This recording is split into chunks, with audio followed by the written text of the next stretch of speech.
Hello, good morning. मैं विजय। आपको प्रतिभा foundation में हार्दिक हार्दिक स्वागत है। आज हम लोग तीसरे टॉपिक लेकर आए हैं, संथाल विद्रोह, जो आपको किसी भी एग्जाम के लिए सबसे इम्पोर्टेंट या वीवीआई समझिए कि टॉपिक है, जिसको आज हम लोग चर्चा करने वाले हैं। तो आप बने रहेंगे और शुरू से लेकर अंत तक देखेंगे। आपको यहाँ से पढ़ने के बाद आपको लगेगा नहीं कि अदर से संथाल विद्रोह पढ़ने की जरूरत है। तो आइए हम लोग सीधे बात करते हैं टॉपिक से। तो संथाल विद्रोह, पहले संथाल जो है, संथाल कौन था, संथाल लोग कहाँ से आए थे, क्यों आए थे, कब आए थे, उसके बारे में हम सबसे पहले चर्चा करते हैं कि संथाल जनजाति जो था, यह क्या है। संथाल जनजाति वो जिसको हम लोग बात करते हैं, संथाल लोग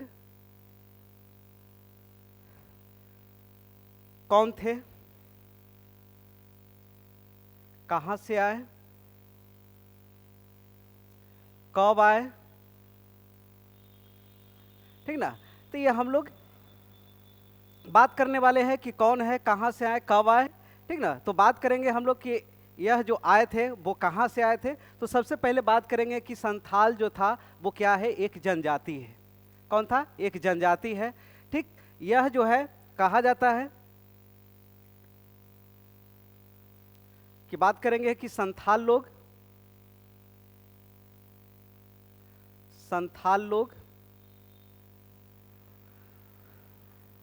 संथाल परगना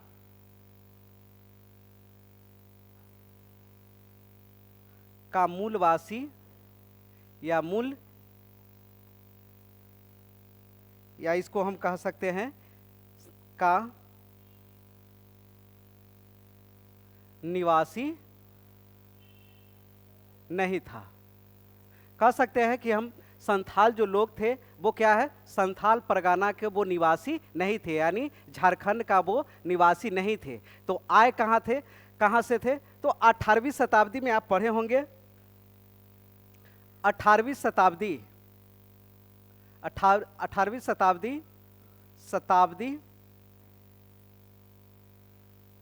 शताब्दी के अंत में देखेंगे कि अंत में संथाल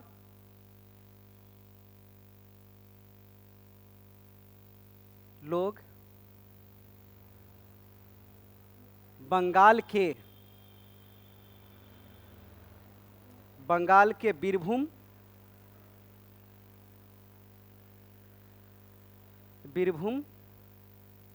एवं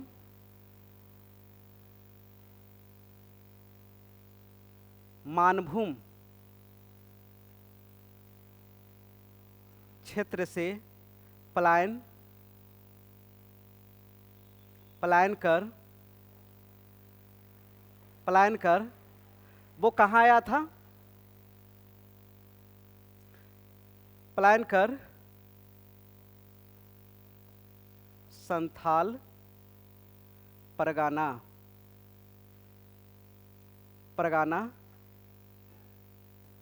क्षेत्र में आए थे।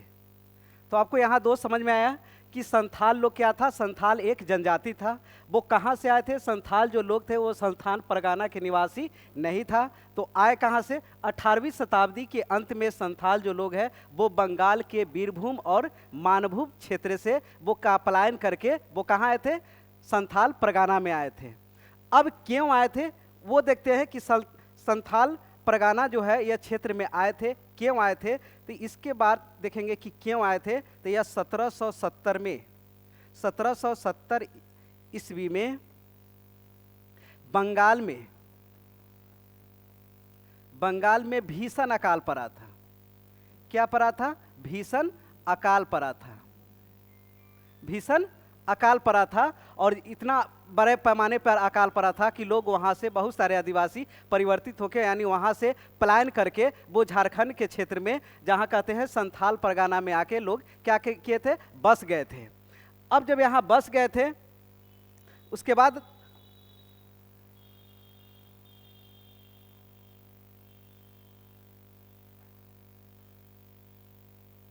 आइए दूसरे स्लाइड में बात करते हैं कि जब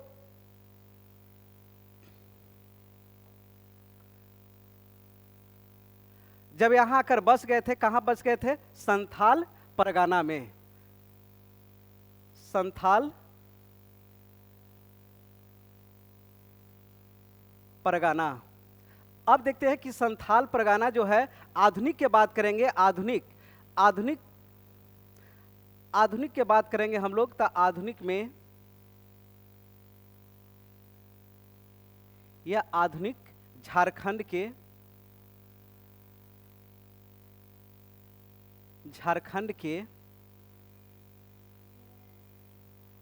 6 जिले आते हैं। 6 जिले आते हैं। 6 जिले आते हैं। संथाल परगना जो है झारखंड में है। इसमें झारखंड में आधुनिक अभी वर्तमान के बात करेंगे तो उसमें 6 जिले आते हैं।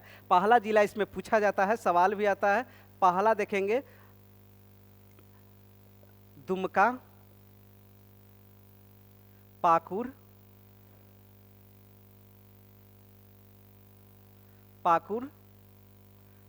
गोड्डा, देवघर,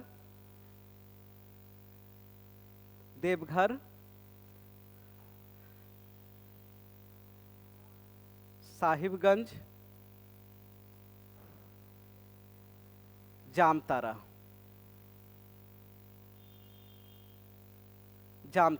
ये क्षेत्र है जो संथाल परगना के नाम से जाना जाता है। वो उस समय इतना बड़ा क्षेत्र में संथाल परगना फैला हुआ था। तो अब देखते हैं कि आधुनिक की बात करेंगे कि झारखंड में क्या है, 6 जिले के रूप में जाना जाता है। दुमका, पाकुर, गोड्डा, देवघर, साहिबगंज और जामतारा आदि क्षेत्र संथाल परगना के क्षेत्र में आता था। तो यहाँ आके लोग क्या कर गए थे? बस गए थे। कहाँ से आकर बस गए थे? पश्चिम बंगाल के बीरभूम और मानभूम से वो परिवर्तित होके कहाँ बस गए थे? संथाल परगना में। कब आए थे और क्यों आए थे ये भी बता दिए हैं कि 1770 में बंगाल में भीषण अकाल पड़ा था, जिसके कारण लोग वहां से पलायन करके झारखंड के क्षेत्र में आके बस गए थे। अब आते हैं हम लोग कि ये क्षेत्र में आके बस गए थे। उसके बाद देखेंगे हम लोग कि यह जो क्षेत्र है, यह आधुनिक क्षेत्र दुमका, पाकुर ये है, 6 जिले के नाम से जाना जाता है। ठीक ना। राज्य की बात करेंगे, तो यह बिहार, यह क्षेत्र रहा बिहार, जहां संथाल जनजाति पाए जाते हैं। बिहार, बंगाल,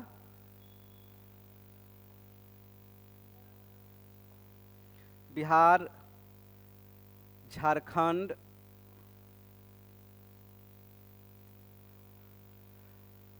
उड़ीसा,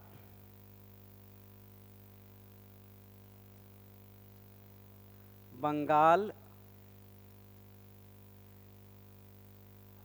ETC और है। तो ये क्षेत्र में ज़्यादा ये संथाल जनजाति पाए जाते हैं। भारत में कहा जाता है कि भारत में यह बात करेंगे कि भारत में यह तीसरा, यानी भारत के बात करेंगे तो भारत में तीसरा सबसे बड़ी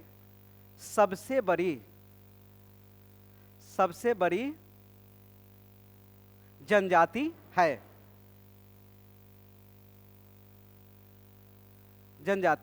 यानी भारत में यह तीसरा सबसे बड़ी जनजाति है। अब आते हैं हम लोग कि भारत में तीसरा सबसे बड़ी जनजाति है। ये तो आपको हो गया संथाल जनजाति के बारे में, कहाँ से आए थे, कब आए थे। ठीक, तो ये आपको जगह हो गया कि कहाँ बसे थे। अब हम लोग बात करते हैं कि संथाल विद्रोह क्यों हुआ था। ठीक, तो संथाल विद्रोह क्यों हुआ था, नेक्स्ट स्लाइड में हम लोग बात करेंगे कि संथाल विद्रोह क्यों हुआ था। तो इसके बारे में देखेंगे हम लोग। संथाल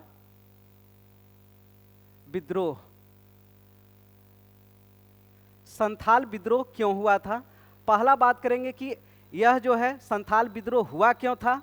तो संथाल विद्रोह होने का वजह था, आप देखेंगे इतिहास, जितने भी इतिहास जिसके बारे में लिखा गया है वो कहीं ना कहीं आर्थिक शोषण या आर्थिक कारण से जुड़ा है। 3 चीज रहता है, आर्थिक, सामाजिक और राजनीतिक कारण, जिसके कारण कोई भी घटना का क्या हुआ, बड़े से बड़े घटना का अंजाम दिया गया है या घटना हुआ है। तो आइए हम लोग बात करते हैं कि संथाल विद्रोह के आर्थिक कारण है, प्रमुख कारण की बात करेंगे कि अगर पूछ दिया जाएगा सवाल कि यह संथाल विद्रोह का प्रमुख कारण क्या था, तो आप इसमें दे सकते हैं, वो प्रमुख कारण में आप दे सकते हैं प्रमुख कारण। प्रमुख कारण में आप दे सकते हैं आर्थिक शोषण। आर्थिक शोषण क्या है, आर्थिक शोषण है। तो आर्थिक शोषण में देखेंगे कि आर्थिक शोषण में क्या है, आदिवासी जो लोग थे वो कहाँ से ज़्यादा रिलेटेड था, कहाँ से संबंधित थे, उनका आर्थिक जीवन क्या था, उनका जो जीवन यापन हो रहा था, अपने परिवार का भरण पोषण हो रहा था, वो कौन कौन सा क्षेत्र था जहाँ से वो अपने परिवार को या अपने जीविकोपार्जन के लिए वहाँ से धन अर्जित करता था। तो वह क्षेत्र आप देखेंगे तो आपको सबसे पहले आपको समझ में आएगा जंगल, जंगल, उसके बाद देखेंगे तो जमीन, उसके बाद देखेंगे तो आपको कृषि इससे जुड़ा हुआ है। ये जो क्षेत्र है जहां से यह आदिवासी लोग अपना क्या कर रहा था, आर्थिक गतिविधि के माध्यम से क्या कर रहा था, धन अर्जित कर रहा था। तो आप देखेंगे कि जंगल, जमीन, कृषि, अब इसमें हो क्या रहा था कि आखिर क्या हुआ कि इन लोगों को क्या करना पड़ा, आंदोलन करना पड़ा। तो सबसे पहले आएंगे कि देखिए कि क्या था प्रमुख कारण में संथाल विद्रोह का, जंगल। अब क्या है, जब अंग्रेज का शासन हो जाता है, ईस्ट इंडिया कंपनी का शासन भारत में हो जाता है, तो इन लोगों ने धीरे धीरे आदिवासी के क्षेत्र में वो क्या करते हैं, टैक्स लगाना, कर लगाना, और धीरे धीरे उनका जमीन पर क्या करते हैं, कब्जा करना शुरू कर देता है। और उसके साथ साथ क्या है कि आगे जब हम लोग पढ़ेंगे कि जंगल, एक एक करके पढ़ते हैं कि जंगल क्या था, कि जंगल से उनका क्या हो रहा था, जीवन यापन हो रहा था, मवेशियों को चराना, मवेशियों को जंगल में चराना, जंगल को काट करके शहरों में लकड़ी को बेचना, इससे उनका क्या हो रहा था, धन इकट्ठा हो रहा था। जब यहाँ जंगल में जाने से मना कर दिया गया, ठीक ना, वो जंगल ठेकेदारों को दे दिया गया, ठेकेदार उन्हें जाने से मना कर दिया, तो इस तरह से जंगल से क्या उनको किया जाता है, अलग किया जाता है। ये यहाँ भी गुस्सा का वजह होता है, आक्रोश का वजह। जमीन क्या होता है कि धीरे धीरे जमीन क्या होता है, इनका छीन जाता है, और जमीन जो है अंग्रेज लेकर के क्या करता है, लोगों को, ठेकेदार को दे देता है खेती करने के लिए। उसके साथ साथ बहुत सारे हैं कि अगर लगान नहीं देता था, नहीं अगर आदिवासी दे पाया तो उसे जमीन हड़प लिया जाता था, ठीक ना। उसके साथ साथ कृषि पर भारी मात्रा में कर लगा देना, ये सारे कारण था जिसके कारण क्या होता है, वो आदिवासी क्या करते हैं, आंदोलन पर उतारू हो जाते हैं। किसके खिलाफ, दिक्कुओं के खिलाफ। दिक्कू का मतलब बाहरी लोगों के खिलाफ। अब ये आर्थिक कारण समझ में आ गया होगा कि आर्थिक कारण अगर मुख्य कारण माना जाएगा तो यह मुख्य कारण था, ठीक ना। अन्य कारण में भी और देखेंगे कि अन्य कारण क्या था, तो इसमें भी अन्य कारण आप जान सकते हैं कि अन्य कारण क्या था। अन्य कारण आपसे पूछा जाएगा, आपको चार ऑप्शन दिया जाता है। आज के डेट में जो सवाल पूछा जाता है वो थॉट से पूछा जाता है, वो कारण दे दिया जाता है चार गो, उसमें से कौन सही है। तो आइए हम लोग देखते हैं अन्य कारण के बात करेंगे कि अन्य कारण में क्या था। तो अन्य कारण में भी देखेंगे तो आपको याद होगा 1793 ईस्वी में, यह 1793 ईस्वी,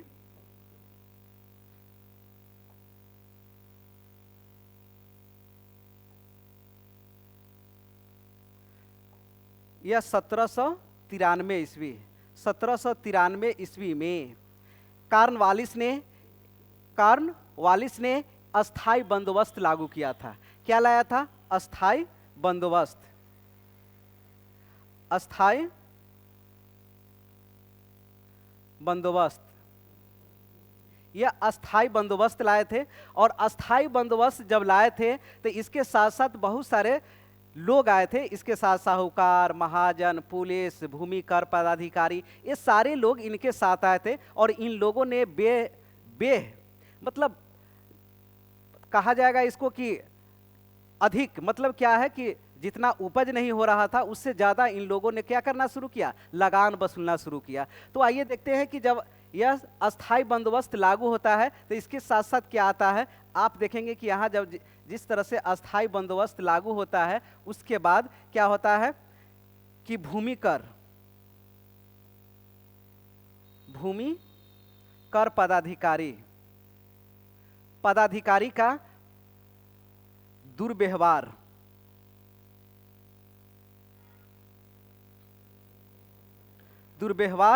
और इस तरह से भूमि कर जो पदाधिकारी है, मतलब क्या है कि कर जबरदस्ती यानी जितना वसूलना चाहिए था उससे भी ज़्यादा वसूल करता था। यह उनका दुर्व्यवहार किसके साथ? आदिवासियों के साथ। उसके बाद पुलिस का भ्रष्टाचार, पुलिस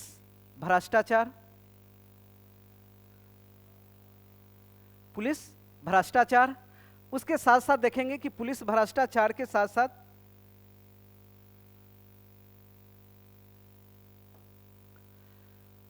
अब है कि पुलिस भ्रष्टाचार जब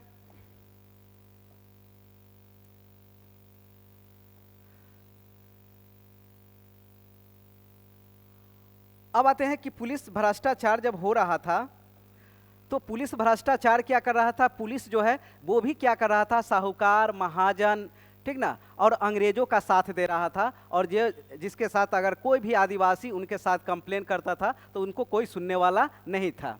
उसके साथ साथ क्या है? इसके साथ साथ जो आए थे साहूकार,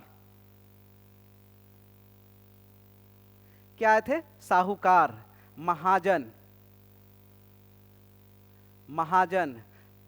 साहूकार, महाजन, ये सारे लोग किनके साथ? अस्थाई बंदोबस्त के साथ। ये उसके साथ साथ आप इसमें और लिख दीजिए जमींदार। इन लोगों ने यानी किसके साथ? आदिवासियों के साथ वो शोषण करना शुरू करते हैं और इस तरह से क्या करते हैं? पुलिस को देख रहे हैं। उसके बाद साहूकार भी क्या करते हैं? वो वसूली बड़े पैमाने पे करते थे। उसके साथ साथ महाजन जो है वो शोषण करना शुरू कर दिया। मतलब ये सारे लोग जो कर रहे थे, महाजन के बात करेंगे कि वो 1000 देते थे और 10,000 रुपया उस पर चढ़ा देते थे, काउंट कर देते, क्योंकि आदिवासी बहुत सारे लोग थे वो पढ़ा लिखा नहीं थे। तो इन सारे लोगों ने मिलकर क्या करने लगा? शोषण करना शुरू कर दिया। कहाँ पे? आदिवासियों के लोग। जबकि सोचिए आदिवासी लोग स्वतंत्र जीवन जी रहा था, उन्हें कुछ कहने वाला कोई लोग नहीं था। वो खुद का जमीन को क्या करते थे? जंगल काट करके जमीन को बनाते थे और उस पर खेती करते थे। और जंगल में वन होता था, वो वन के काट करके और लकड़ियों को शहर में बेचा करते थे और मवेशी को उस जंगल में क्या करते थे? चराते थे, साथ साथ शिकार भी करते थे। तो इस तरह से वो स्वतंत्र रूप से जीवन यापन कर रहे थे। लेकिन यहाँ जैसी अंग्रेज का एंट्री होता है, अंग्रेज ने वो धीरे धीरे वो सारा स्वतंत्रता क्या करता है? छीनना शुरू कर देता है। और जब इस तरह से मतलब छीनना शुरू करता है और आदिवासियों को दूसरा कोई विकल्प नहीं होता है विद्रोह के अलावा। अब आते हैं कि विद्रोह का जो स्थान है,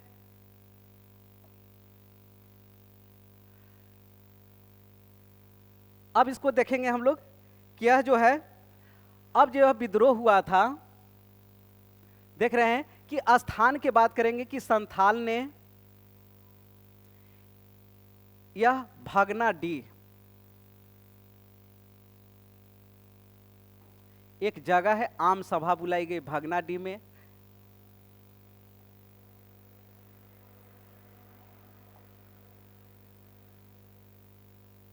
ग्राम या भागनाडीह ग्राम में एक आदिवासियों का बैठक हुआ, आम सभा बुलाई गई। इस बैठक में निर्णय लिया गया कि नहीं, अब हमें क्या करना चाहिए? बाहरी लोगों के साथ, यह जितने भी देख रहे हैं साहूकार यानी अंग्रेज, पुलिस भ्रष्टाचार, साहूकार, महाजन, जमींदार के खिलाफ हमें क्या करना पड़ेगा? विद्रोह करना पड़ेगा। और इसी आम सभा में लोगों ने कई सौ यानी कहा जाता है कि हजारों की संख्या में संथालों ने इस सभा में शामिल होते हैं। और शामिल होकर के इन लोगों ने एक साथ यह निर्णय लेता है कि अब हमें इस दिकुओं के साथ, इन लोगों के साथ क्या करना पड़ेगा? विद्रोह करना पड़ेगा। और इस तरह से यहाँ आम सभा में निर्णय लिया गया। यह 30 जून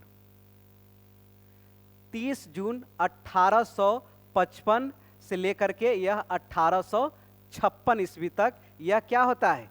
यह युद्ध चलता है। शुरू कब होता है? 30 जून 1855 में, और यह 56 तक यह आंदोलन चलता है। किसके खिलाफ? अंग्रेजों के खिलाफ। तो यह कब हुआ था, यह समझ में आ गया। अब यहां जो देख रहे हैं कि स्थान पे जो आम सभा बुलाई गई, तो आम सभा का जो नेतृत्व करने वाला था वो क्या था? सिद्धू और कान्हू। अब दो नेता थे। नेता की बात करेंगे, तो यह सिद्धू, कहीं कहीं आपको शुद्धो भी लिखा रहेगा, सिद्धो भी लिखा रहेगा। सिद्धू, कान्हू, ये और दो भाई और थे जिसको चांद और भैरव,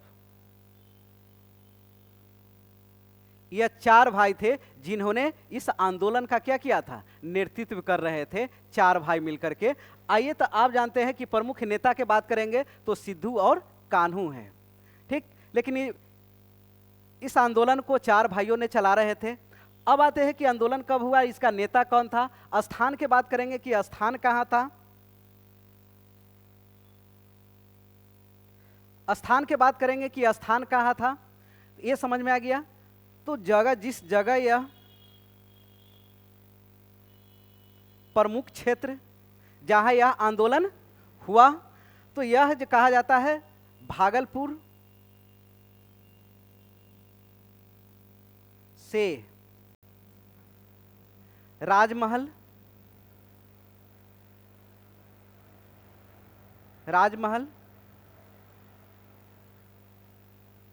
पहाड़ियां तक।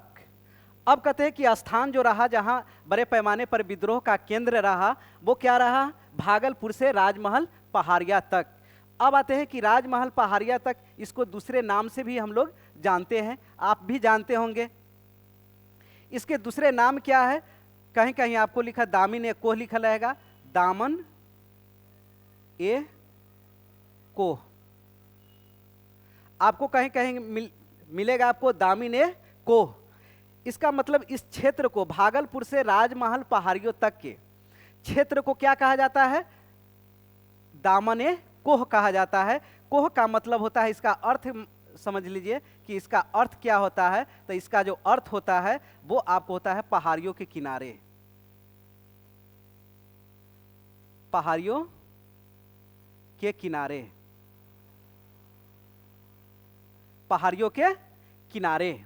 मतलब क्या है, इसका अर्थ होता है दामन एको, यानी भागलपुर से लेकर के राजमहल की पहाड़िया तक यह इसका मुख्य केंद्र रहा, जहां पे यह आंदोलन बड़े पैमाने पर किया गया था। और इसी को कहा जाता है दामन एको, मतलब पहाड़ियों के किनारे इन लोगों ने विद्रोह किया था। अब आते हैं, यह क्षेत्र कौन कौन सा था। आइए दूसरे स्लाइड में हम लोग बात करते हैं। ये तो समझ में आ गया। अब आते हैं हम लोग कि यह क्षेत्र कौन था।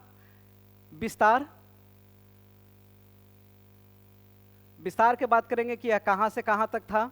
तो यह जो क्षेत्र था आप देखे होंगे, लिख सकते हैं बिहार, झारखंड,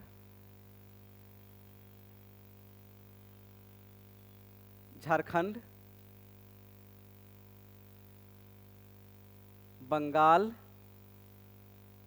के बीरभूम,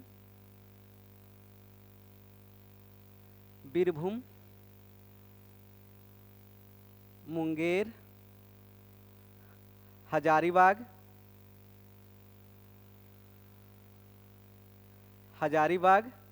भागलपुर। यह जो क्षेत्र रहा, यह प्रमुख क्षेत्र रहा जहां इसका विस्तार बड़े पैमाने पे रहा। बिहार, झारखंड, बंगाल के बीरभूम और मुंगेर, हजारीबाग और भागलपुर, इस क्षेत्र में बड़े पैमाने पे विद्रोह हुआ। किसके खिलाफ, अंग्रेजों के खिलाफ। तो अंग्रेजों के खिलाफ कब हुआ था, 30 जून से शुरू होता है। 30 जून का आप जानते होंगे कि 30 जून को इसको दो नाम से जाना जाता है, हुल या संथाल दिवस के रूप में मनाया जाता है। दिवस के रूप में मनाया जाता है। 30 जून को क्या मनाया जाता है, हुल या संथाल दिवस के रूप में इसे मनाया जाता है। तो ध्यान होगा कि कब हुआ था, 30 जून 1855 से कब तक, 1856 ईस्वी तक। आइए अब हम लोग देखते हैं कि यह जो दिवस मन रहा था 30 जून, हुल दिवस कहिए या संथाल दिवस मनाया जाता है। अब आगे हम लोग देखते हैं कि जब बात करेंगे कि यह जो दिवस मनाया जा रहा था, उसके बाद क्या होता है कि अंग्रेजों को मतलब पानी पानी कर देता है संथाल लोगों ने। अब इसमें हजारों की संख्या में लोग भाग लेते हैं और मतलब कहा जाता है कि संथालों का जो हथियार था वो क्या था, तीर और धनुष था। और तीर धनुष से, आधुनिक हथियार से अंग्रेजों को जो पास जो था हथियार जिसको कहते हैं, वो अस्त्र शस्त्र, वो आधुनिक हथियार था, यानी गोला और बंदूक था। और उसके एवज में आदिवासियों का जो हथियार था वो तीर और धनुष था। फिर भी उसको मुकाबला किया और इस आंदोलन को बड़े पैमाने पर जब आंदोलन चलने लगा तो इस आंदोलन को रोकने के लिए, दबाने के लिए अंग्रेजों ने किसका सहारा लेता है? इसको दबाने के लिए अंग्रेजों ने बंगाल से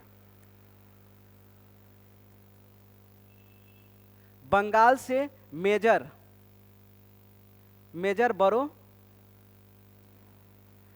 बरो के नेतृत्व में एक सेना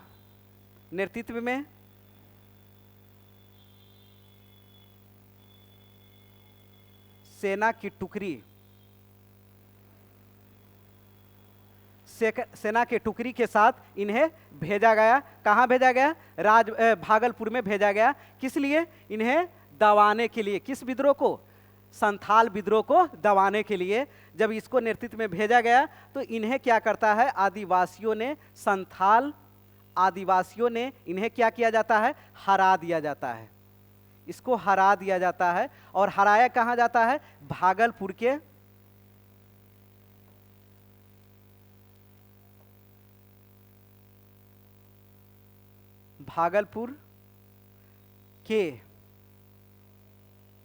निकट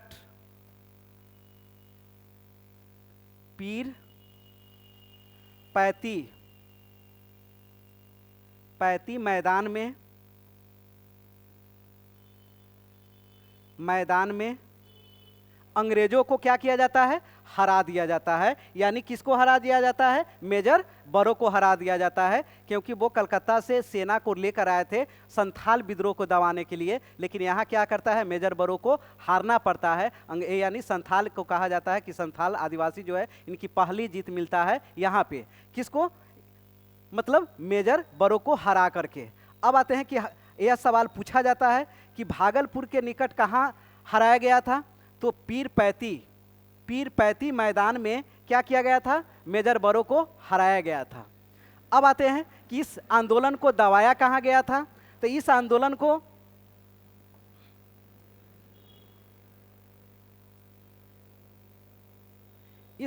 को बात करेंगे कि इस आंदोलन को दबाया कहाँ गया था? तो दमन के बात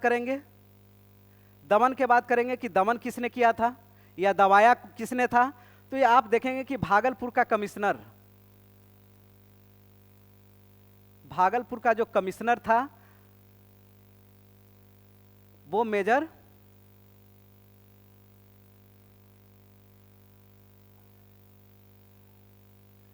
भागलपुर का कमिश्नर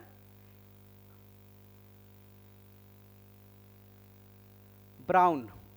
कौन था? ब्राउन। और ये तो भागलपुर के कमिश्नर हो गया ब्राउन। इसके साथ साथ मेजर जनरल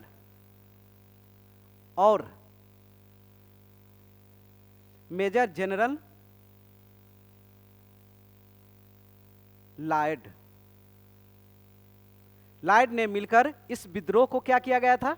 दबा दिया गया था। तो आपको ध्यान होगा कि दो चीज यहां याद रखने का चीज है। पहला कि मतलब कहा जाएगा कि संथालों ने किसे हराया था? तो मेजर बरो को हराया था। कहाँ हराया था? भागलपुर के निकट पीर पैती मैदान में हराया था। दूसरा क्या था कि यह दमन किसने किया था? यह संथाल विद्रोह का दमन किसने किया था? तो वो भागलपुर के ब्राउन और दूसरा क्या है? मेजर जनरल लॉयड ने यह मिलकर के क्या किया था? संथाल विद्रोह को दबा दिया गया था। अब आते हैं कि 1855 ईस्वी में किसको? सिद्धू मारा जाता है। सिद्धू क्या किया जाता है? मारा जाता है। उसके बाद देखेंगे कि 1856 में कान्हू, कान्हू ये भी मारा जाता है।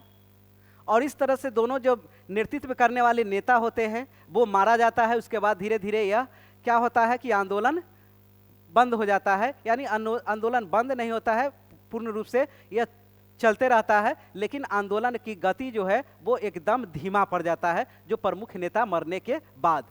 अब आते हैं इसके बाद क्या होता है कि यह मरने के बाद लगभग कहा जाता है कि यह 20,000